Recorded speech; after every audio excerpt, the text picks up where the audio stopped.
Published, 7:53 Eastern Daylight Saving Time, the 13th of May 2018. Updated, 7:53 Eastern Daylight Saving Time, the 13th of May 2018. Though it is not the oldest investment trust, an honor bestowed upon 150-year-old foreign,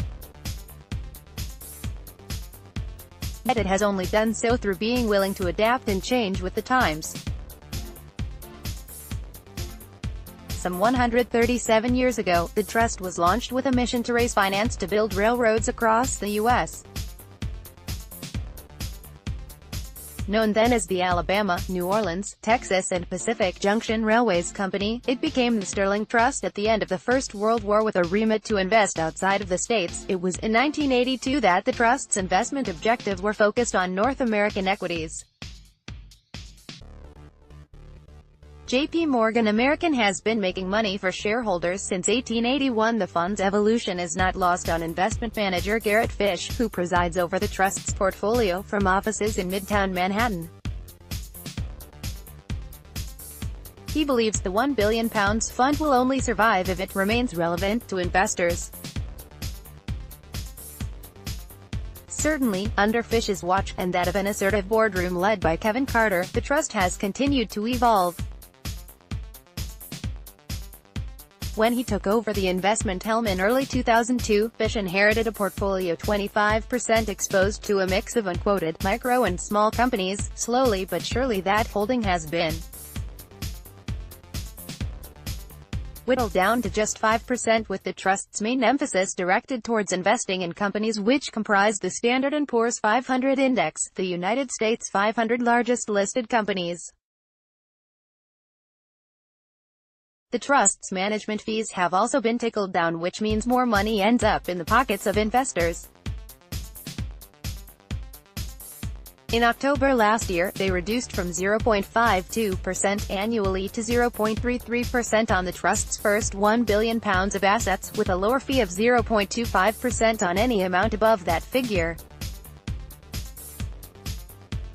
Once other fees are added, the annual total is 0.55%. Fish is also constantly fine-tuning the portfolio's constituents, ensuring it remains underweight in sectors he believes are overvalued and overrepresented in those where he feels valuations have further to go. The result is a 61-strong large-cap portfolio, accounting for 95% of all assets, which is overweight in energy stocks, consumer staples companies and financials.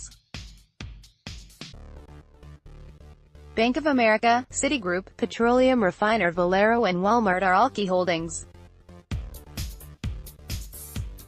The trust's smaller company exposure, comprising 116 positions, is managed by Fish's colleague Aiton Shapiro, 15 offices down the corridor.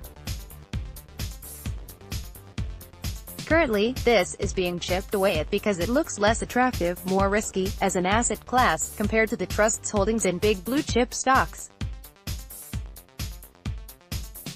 While Fish is a fervent believer in the dynamics of the stock market, and holds little cash in the trust, he is long enough in the tooth to accept that at some stage there will be a correction. Only 2 times previously has a bull market lasted longer or nearly as long as the current one, those ending in the Great Wall Street crash of 1929 and the bursting of the tech stock boom in March 2000.